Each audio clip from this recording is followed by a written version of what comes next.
Welcome to the Midlife Pilot Podcast, episode 45. This is a show all about aviation and living our best midlives. Hello to everybody from wherever you're reaching us from, YouTube live stream or from the audio podcast world. My name is Ben. I'm a instrument-rated pilot based here in Atlanta, Georgia.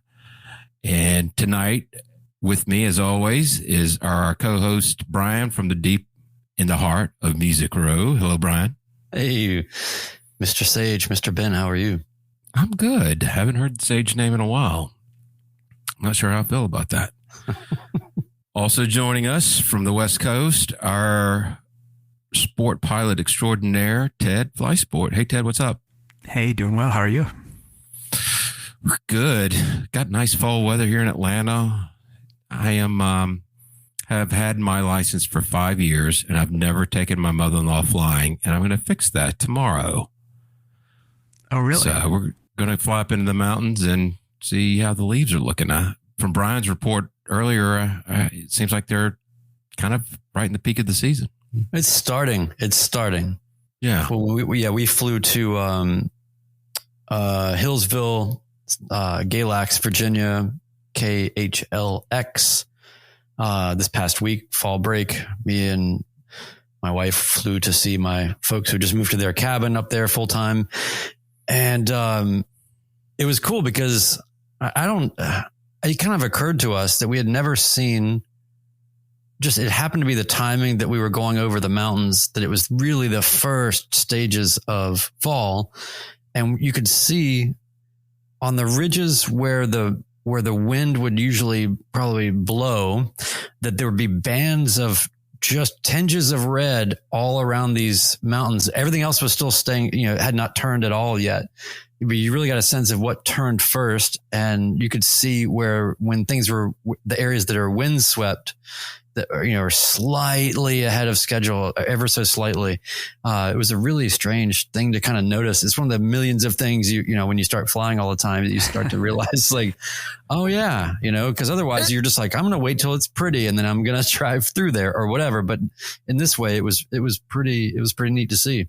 And that's awesome. I've noticed that over the years of flying in the mountains that, you go this time of the year up in the mountains, maybe a couple of weeks from now, it gets better. And then I would travel further south and just notice that change because the temperature's warmer down there and it takes a little bit longer for the leaves to change. So it was kind of 3 seasons of leaf changing in the state of Georgia. So we try to get up, see them all. You also see it at the different elevations too, right? Right.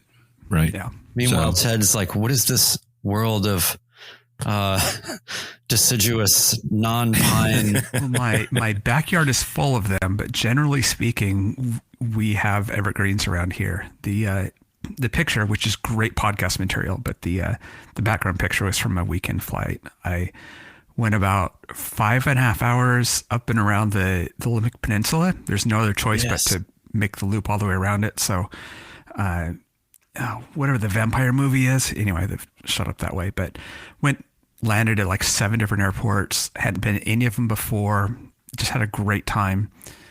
Pretty heavy wind, so I was like 90 knots on the way back and 140 on the way up. So it was that was kind of fun. But it wasn't great weather. I was flying through rain a lot of the trip and twilight. See, that's what I can't remember. The movie. I wasn't flying in twilight. I was flying in rain. There were clouds overhead. Strangely, everything was reporting like ceilings at like 9,000, but it was like drizzling the whole time. And yet it was a great flight. You're below it. The weather is consistent enough that who cares? You're just going to get wet as you're walking around. Yeah. Yeah. So stable air. Yeah, it was really cool. Olympic Peninsula. Are there airports inside the parks there? There are not. Yeah. So you have to go all the way around it. And, that's where the beach landing place is. And I was going to go land at that. And I was just flying past that beach, which I've been to. I was like, oh yeah, I didn't even look up tides. There is no beach. It is just water.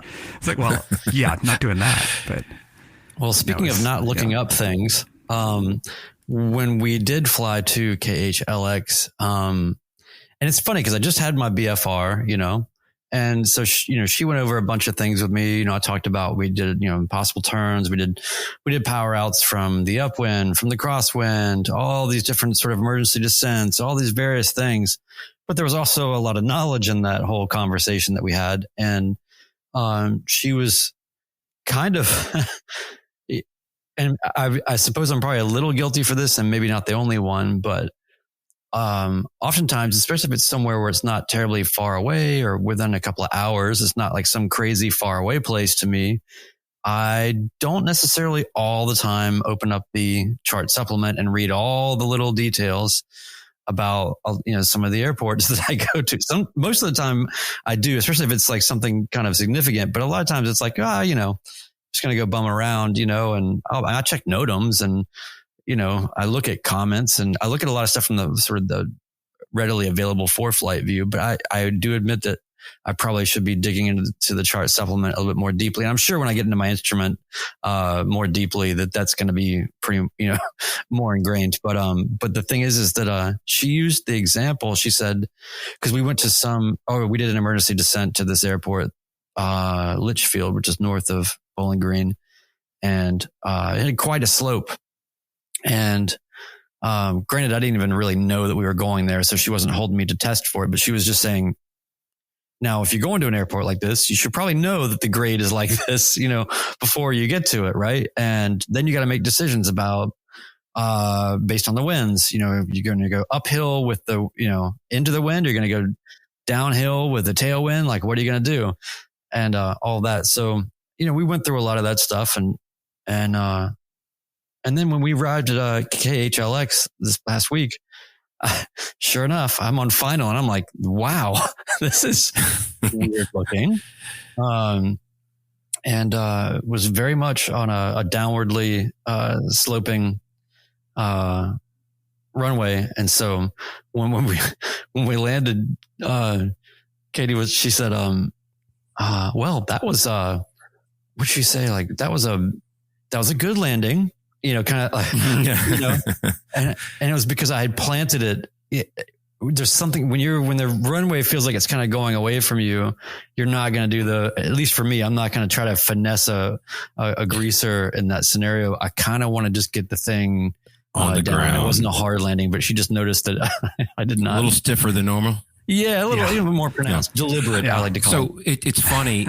I always remember to check the chart supplement, usually about 15 miles away from each airport that I go to, because the one thing that sticks into my mind is, I wonder if this is a right pattern or a left pattern. Oh yeah. And then that spurs me to go check the chart supplement and then see if there's a grade and do all that stuff. But it's never before the flight. It's always about 10 miles out, like kind of at the last minute. So I try to do that. But when I was in SoCal, I was going from Camarillo to Oxnard, which is like 6 miles. And it was one of those loop flights where you're just landing a bunch of airports. So you're not like focusing on your destination airport. And they're both towered Deltas. And I take off from Camarillo and get to the halfway point, and there's a lot of traffic. So I'm trying to get switched over. And they're like, did you listen to the ATIS? I'm like, nope.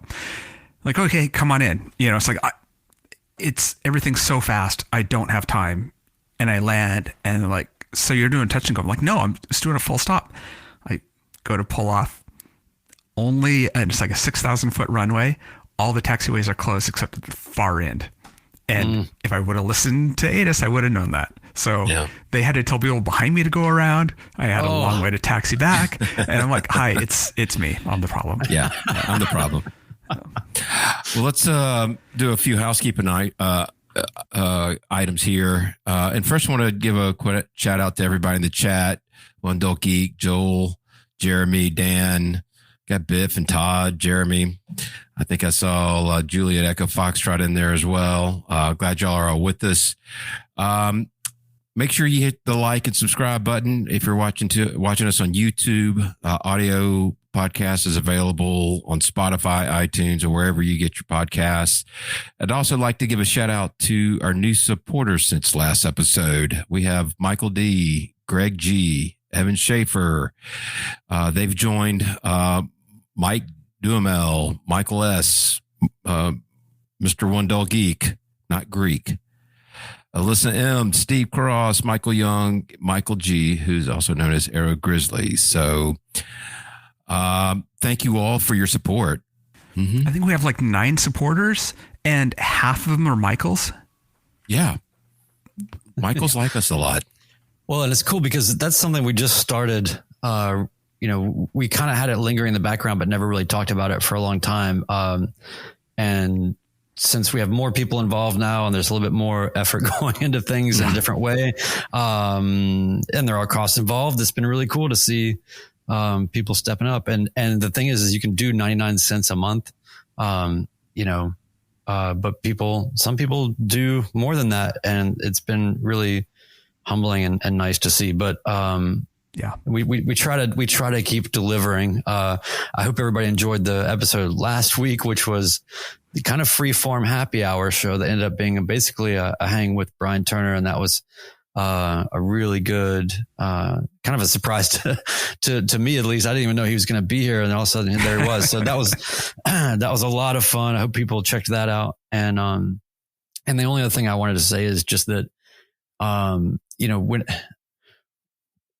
we don't talk about our metrics, necessarily, or share that information just because no reason. Nobody cares, but whatever. We don't really publicize that stuff.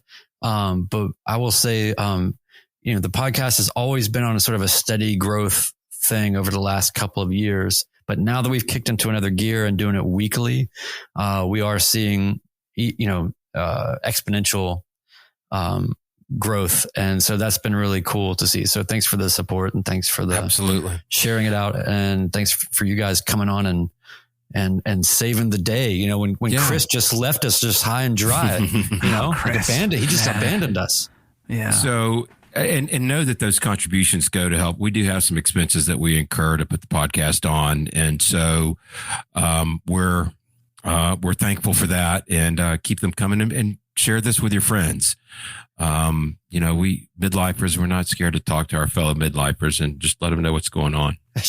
Don't share it with your friends that don't care about aviation. Cause you've probably already shared enough with them that they don't care about. But I mean, go ahead and share it with them. Share it with them. They may want to learn how to fly. but thanks all. Well, yeah, exactly.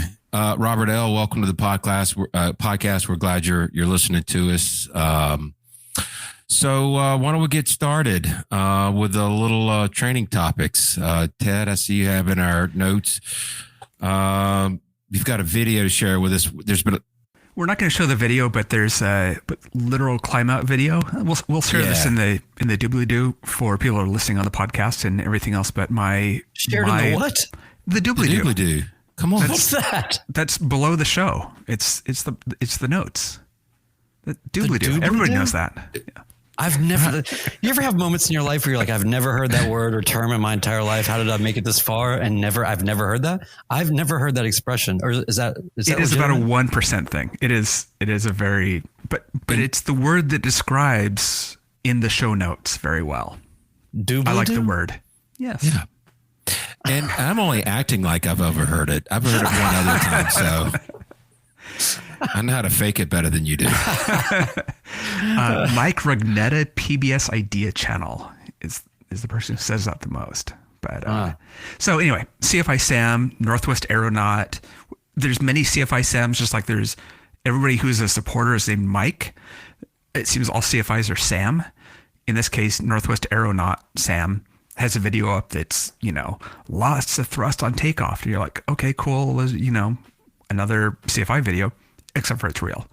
And he was out with a student and they were taking off into the trees at my favorite tiny airport and about 250 feet up. And you just see him scrambling for the throttle in the 150, and you see him slamming it in. Well, it turns out that didn't actually help. It wasn't the throttle backing out. It was something with the engine. I'm going to say a carb seal, but nobody knows. So he went around the whole pattern at 300 feet. And from that point of 250 feet, losing power and thinking, I'm going left for the open field, to I wonder how far I can make it, to getting all the way back around, and poor student pilot in the left seat, I guess I should always fly with a CFI in the right seat for that kind of situation, but he did a great job at it. It's a great, that seems to be the topic of the year is loss of thrust on takeoff. So it's a great video of that. Definitely recommend watching it. Yeah, I saw that, and a few things I thought. One is I like how he basically was like, I don't have enough time to remove the hand of the student on the throttle, so I'm just going to use her hand to control the throttle. And I wonder if CFIs get taught things like that, or whether he just did that. And then the next thing I noticed was how fortunate it was that there is even remotely a field to the sort of 10 o'clock of where they were going, because a lot of tall trees and other things around. And, that must have been comforting on some basic level to just have even an extra few seconds because you already know that you're going to a generous enough spot, worst case scenario, you're not, of course you're at your home airport. You're going to know where I'm generally going anyway, expecting this to happen. But there's a different thing from expecting it to happen, quote unquote, to it actually happening, and at what altitude, and then how is this all going to shake out. So I thought it was cool to see how he handled it. And then I will say that I have my lingering question from that and other examples that I see is, because there was an actual fatal accident here near me here in Tennessee. I want to say about 8 months ago, where somebody was trying to limp their plane back to the airport, and they had partial power, and they did not make it. And if they would have, I guess what I'm getting to is, the competing sort of sensibilities of the prevailing thought that if you have partial power, you need to treat it like you have no power right away and get the plane down sort of at all costs, versus the idea of taking what you can get. And in the case of what was so disturbing about the incident or accident that happened here was, if he would have treated it as an engine out, he wouldn't have been tempted to try to make it back. And he ended up getting in a much more dense populated area, limiting his options. And the only field he could find was so small, and he overshot it and hit a power line or whatever. And that was it. I think there's a little bit of a difference. And the thing that I took away from it is, first of all, I think never had an engine out, so I can't speak from experience. And I'm okay with that. If I never have an engine out, that will be okay. But I think there's times when your engine is capable of producing 2000 RPM or 1800 RPM, and you can maintain altitude. And when you see that, then if you're at a safe altitude above trees and you can get back to an airport, great. If it's RPMs are dropping and you've got no oil pressure or something like that, there's other indications that are going to tell you need to get this down on the ground as soon as possible. So I think it's situationally dependent, but I saw that he actually at one point in time was able to gain like 50 or 100 feet. And so he had the confidence that his engine it was just not making full power, so he could maintain what he was doing. And he did not push the student out. He did not push the student out to get that altitude. No, he did not. In a 150, that would gain you 300 feet? Yeah, probably not very much. The loss of the student probably wouldn't have given you that much more in return, so he let him stay. But anyway, that's my point. I took away from it is that that's not something that we practice. We do practice engines outs, losing all RPMs. Yeah. The partial is something that I think would be good to go out and just say, okay, I'm at 1500 RPM. What can I do? And practice that at a safe altitude. Go up to 4,000 feet and see how well you can hold altitude. See when your engine's doing that. So that was my takeaway from it. Yeah. I'm not sure about the stats, but is it, I would tend to believe that partial power would be a lot more common of a scenario than a full shutdown. I wanted to say the same, but I cannot quote the source from where I read that, but it is a lot more common to where the partial loss is a lot more common than the total loss. You can just, for any quote where we're not sure, it can just be accredited to the internet. The internet said this. I read it on Facebook. That's another source.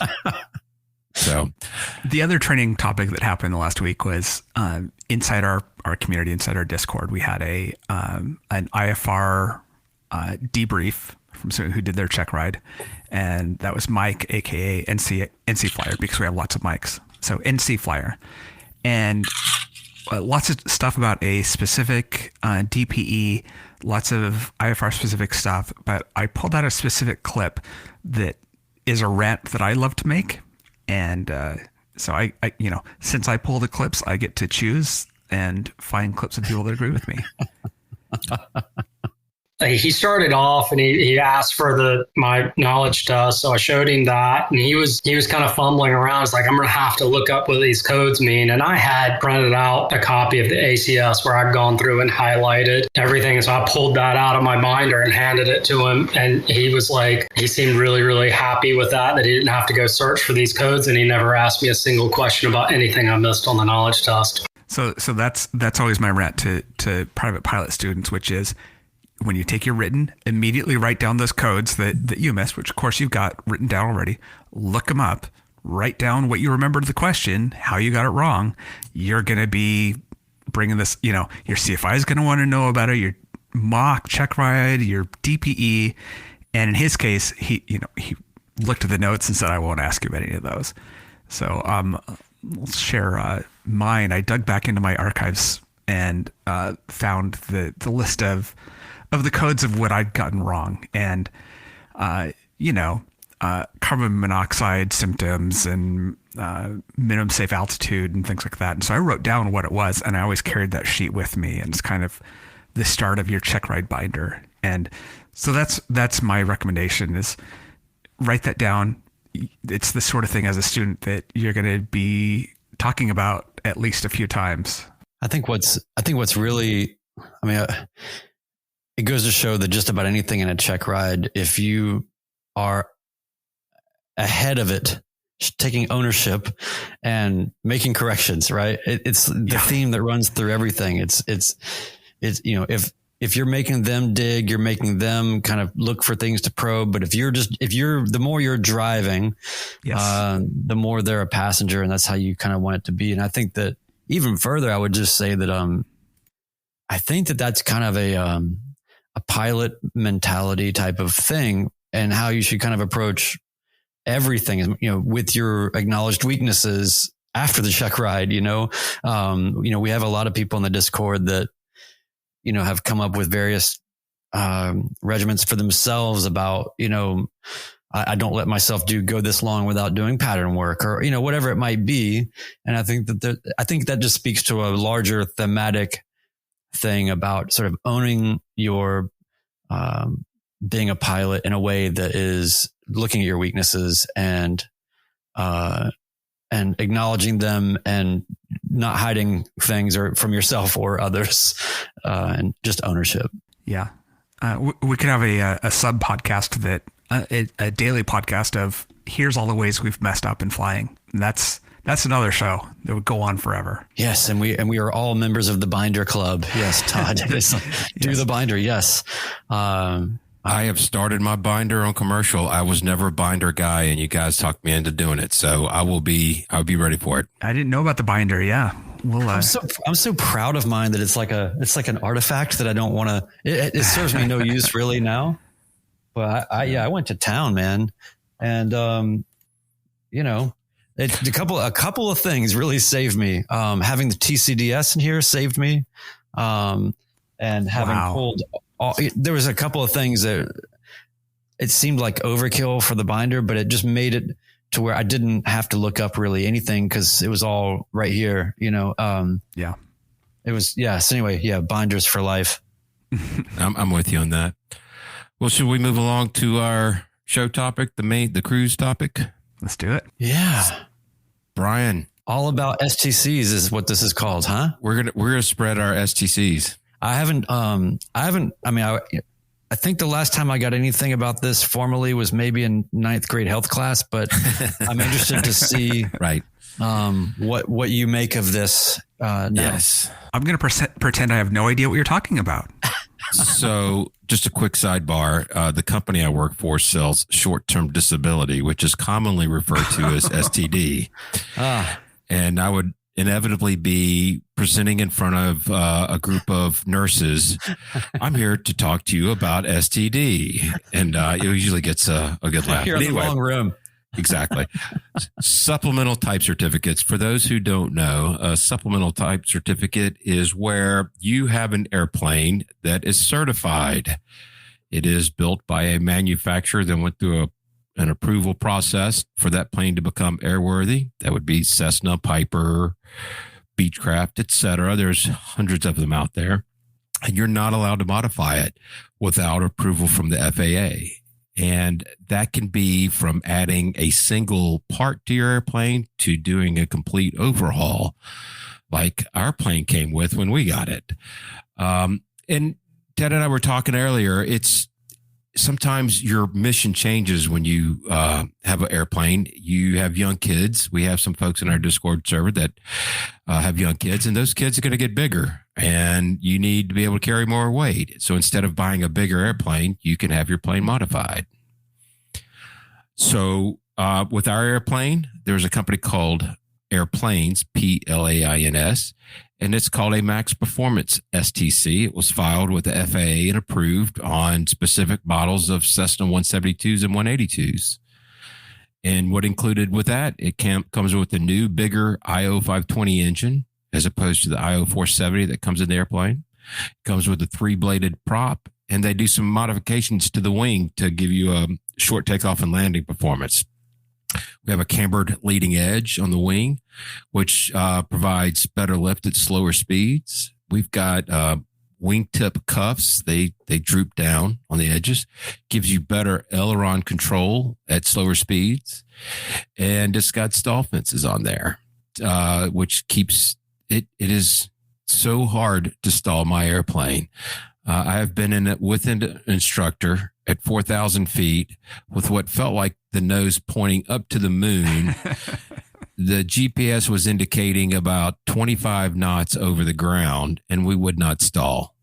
It wants to stay in the air. So the point is that it increased the max useful load in the airplane by 300 pounds. So if it fits in my airplane, I can go there, and I can get in and out of just about any airstrip that's out there. I didn't have to go buy a smaller airplane for the smaller airstrips. I didn't have to buy a bigger airplane to fit all my boys or my wife and two of my favorite boys, whichever two those are for that day.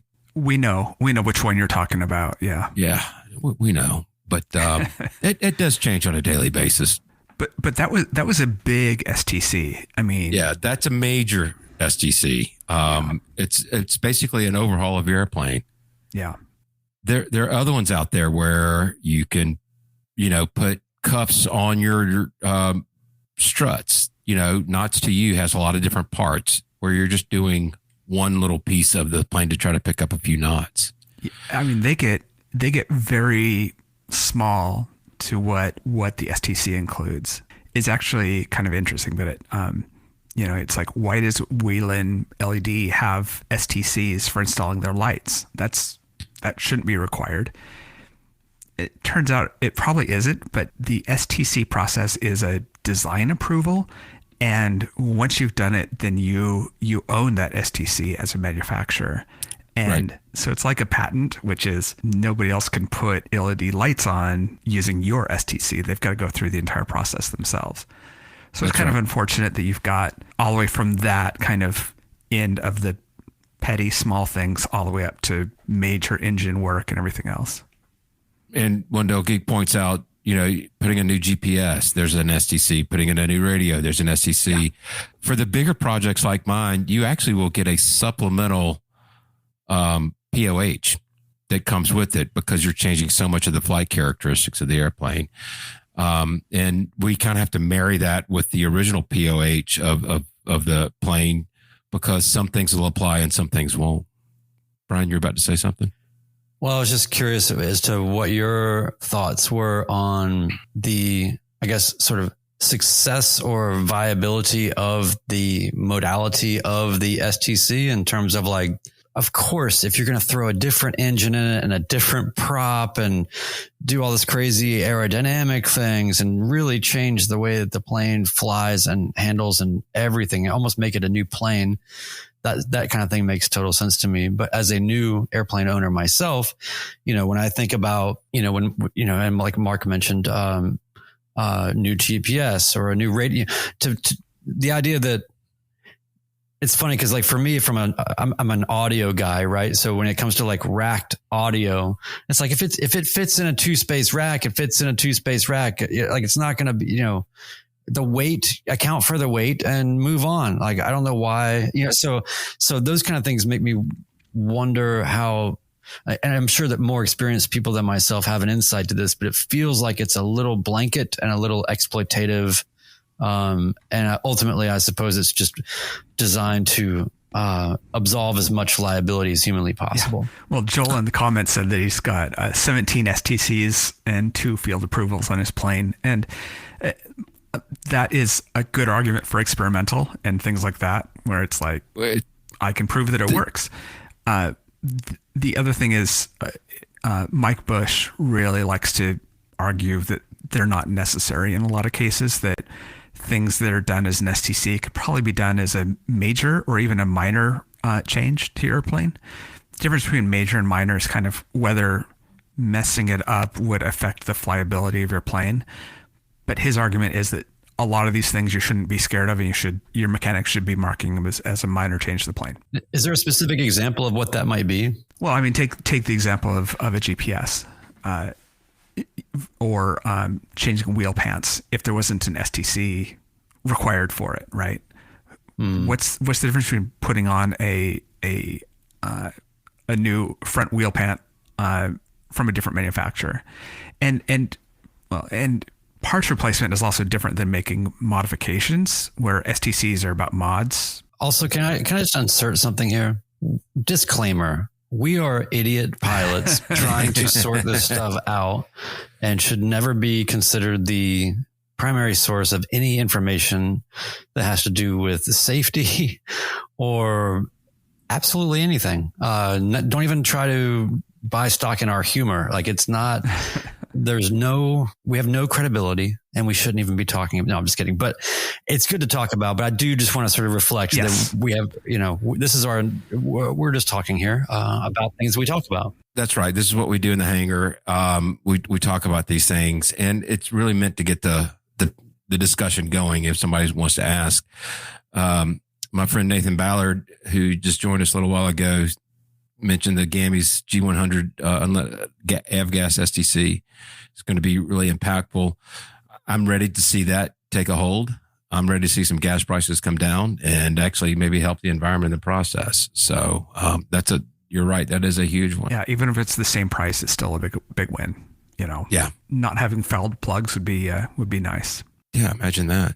But we were looking it up, and there's a lot of STCs, right? Besides and Nuts to You is a great one to look at because they've got lots of speed mods like flap seals and vortex generators and wheel pants for different sizes, which is kind of cool to go look at. It's like, oh, you've got a 150, you want to put on 600 by 8 tires, or 600 by 6s. Like those are big tires. Oh, and you can still get wheel pants for it. That's kind of cool. So they have a ton of STCs, but there's a lot of others too. What have you seen, Ben? I've seen different manufacturers. Of course, I'm a little partial to the 182s, but I have investigated many of them. Texas Skyways has one where they put a canard on the front of the front cowling. Katmai, Kenai, that's the one that do the canard, not the Texas Skyways. I stand corrected. There float kits. You can put floats on your planes. I didn't even think with float kits about how big of a deal that is. It's like, okay, you just bolt on floats. But Skywagon University, who does these amazing YouTube videos, it's like, here's a plane. Let me tell you the difference between a Cessna 172 that's in 1968 or in 1967. Here are all the big changes, and he just goes in deep and all that. But he did one recently that was showing a plane that's been float equipped, and there are doubler plates. They're modifications to the fuselage in so many places. And you're like, oh, that makes sense because landing is hard on these and you need that extra strength. And so to see him walk all the way around the plane and show, all these reinforcements is really cool. Right. I love that channel. I really like the video. He did a longer one that's just breaking down all the Cherokee versus Warrior versus, just a whole Piper kind of breakdown.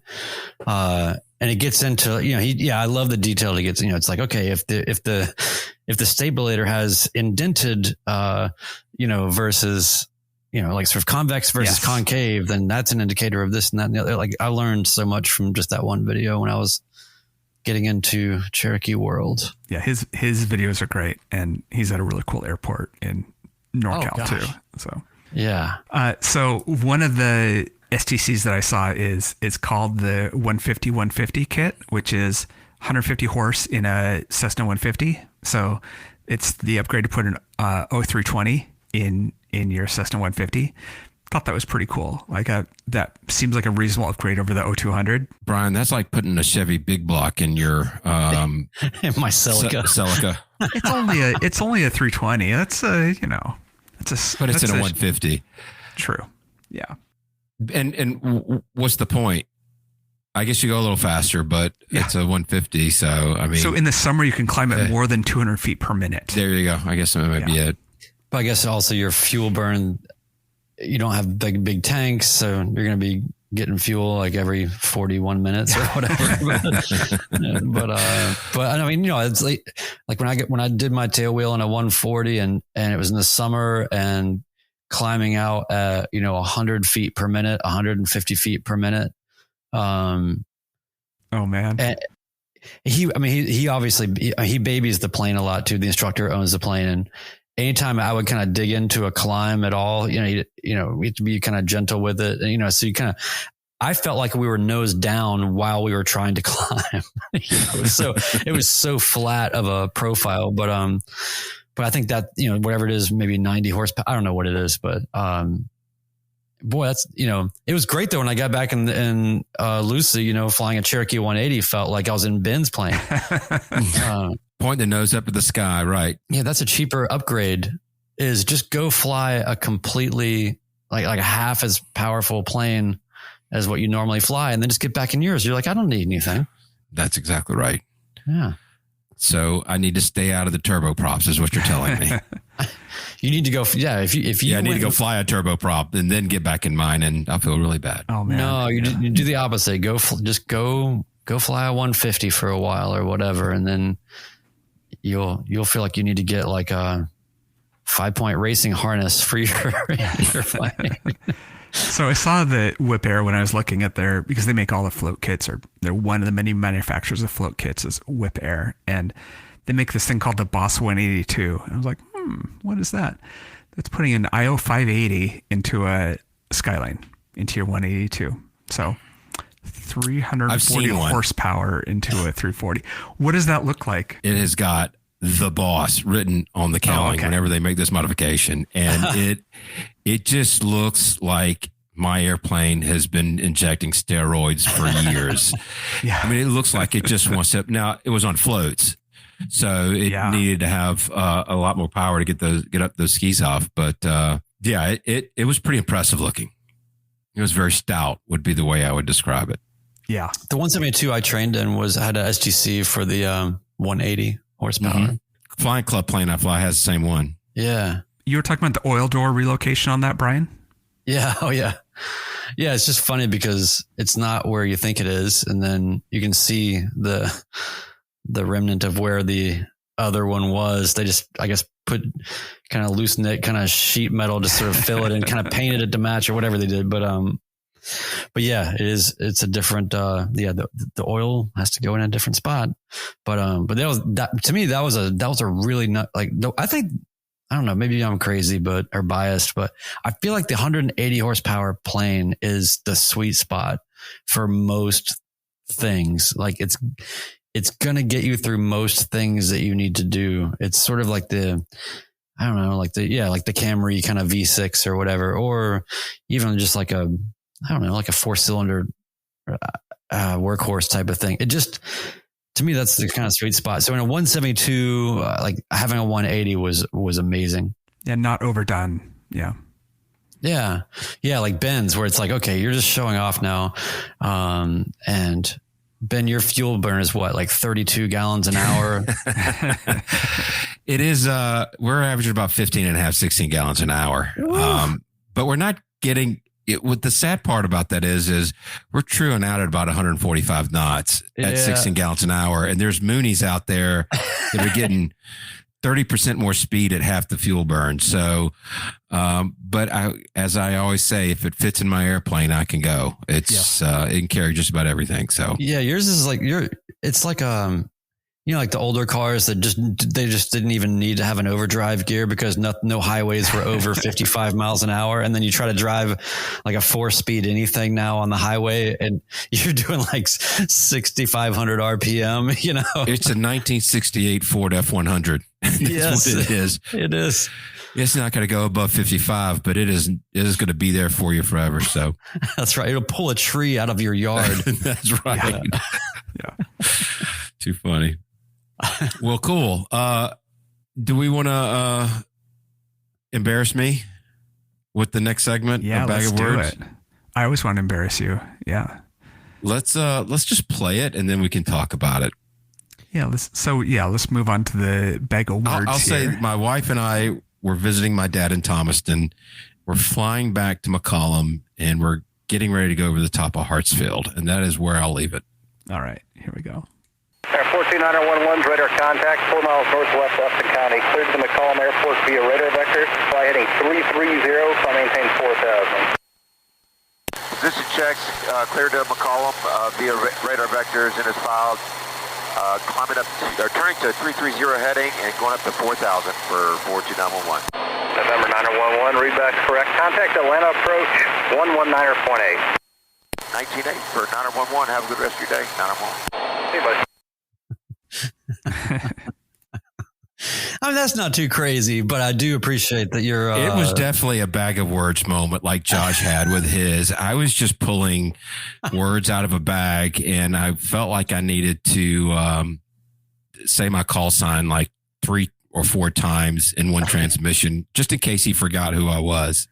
Right. It's like a teenager being interrogated by the police, where you're just like, yes, sir, yes, sir, yes, sir, and sir, and sir. Well, I thought it was more like a salesperson where like, yeah, Brian, we really see you liking this car, Brian. We'll see. Yeah. Yeah. Like, I should have never told you my name.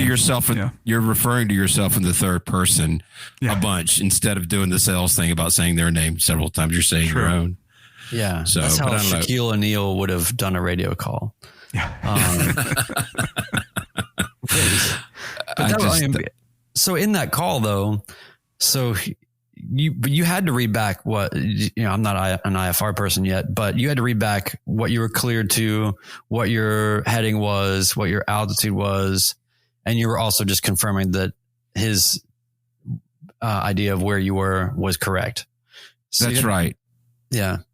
But I'm not going to say that I was rusty. Well, maybe I was a little rusty because we had just gotten the plane out of the shop, but I'm usually pretty good about, I read things back in the order that they tell us.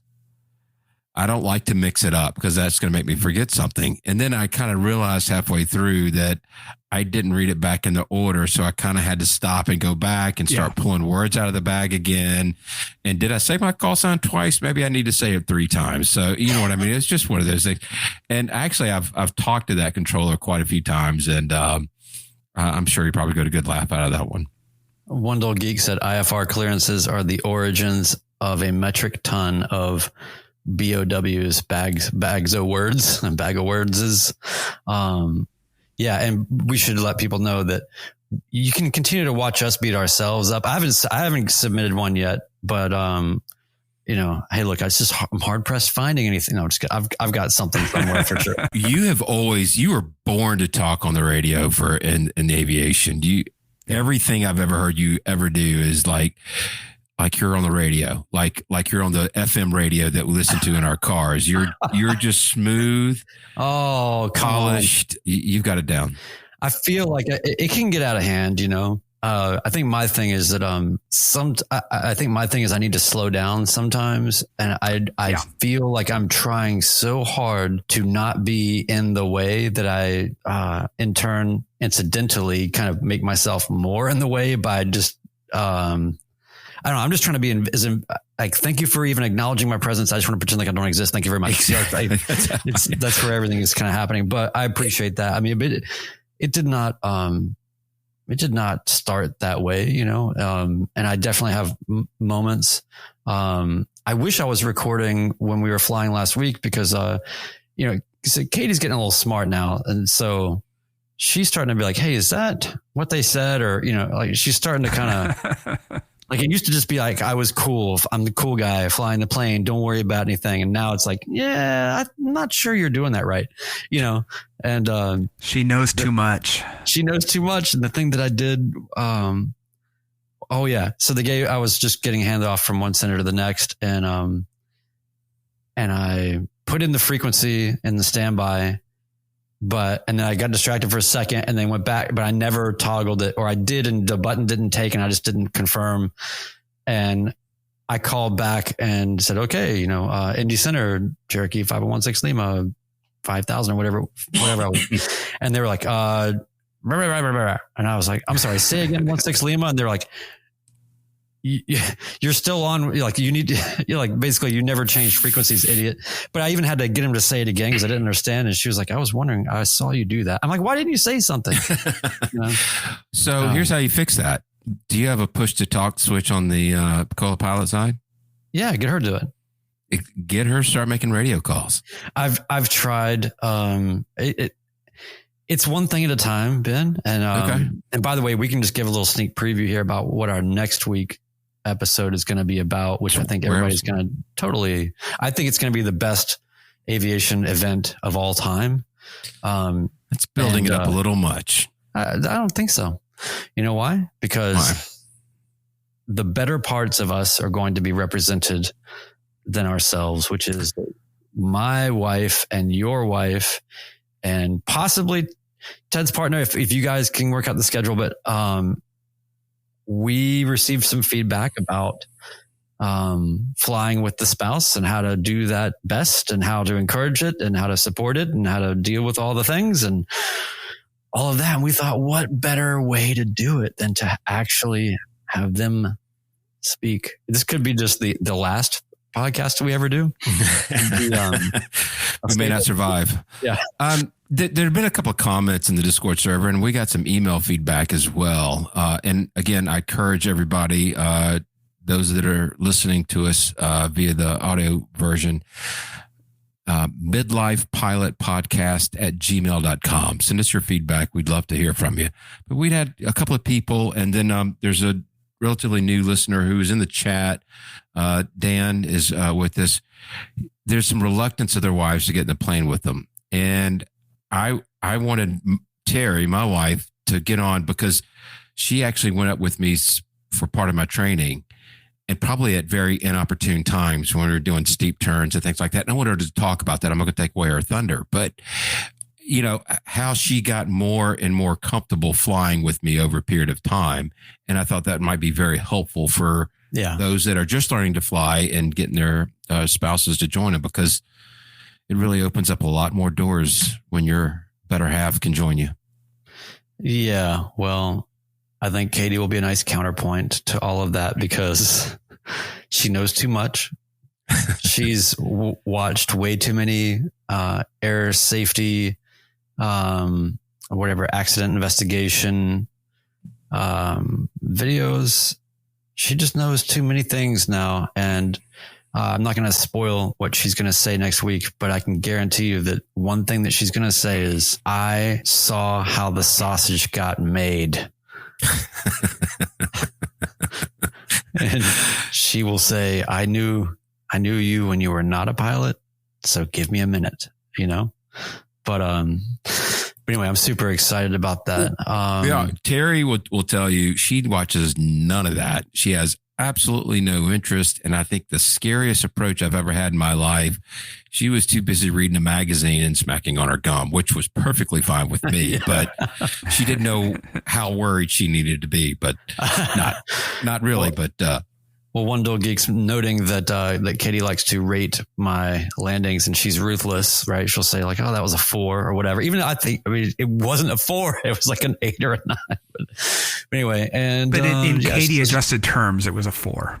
Yeah. There's a whole bias there. It's a bias, but I will say, and I'm going to make her say it in front of the world next week, that the landing that I had coming back in to Bowling Green after our trip, was possibly one of the best landings that's ever happened in the history of aviation. Probably in the top 5. So Terry's going to argue that my trip down to Thomaston was probably a 0G landing, and coming back, I thought was pretty good. She's like, nope, not compared to that other one. Everything will be rated based on that. So we might be a little bit of an argument going on there. Right. It's kind of like anniversary gifts, you know, it's like, oh, last year's was better. I'm sorry. Like, I don't know. I do my best here. So make sure to set the standards in the correct order. You know, have a bad landing and improve them as you go. Never save that good landing until she's not in the plane. Yeah. Set the bar low.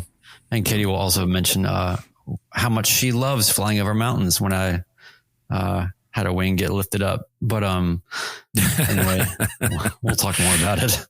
But super excited. Super excited. Looking forward to that. So we'll wrap that up here. Again, like, subscribe, share with your friends, please. We appreciate all the support. You can support us on Spotify for as little as 99 cents a month. Is that right? Or is it episode?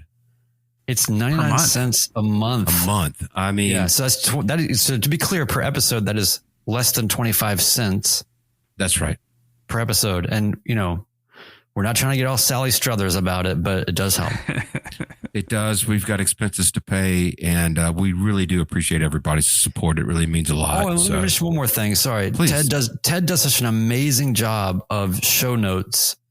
I encourage everybody to really dig into the show notes, just about everything in the world that we talked about, whatever the reference was, whatever the link was to other people's videos, to resources, anything. Ted is the show notes king.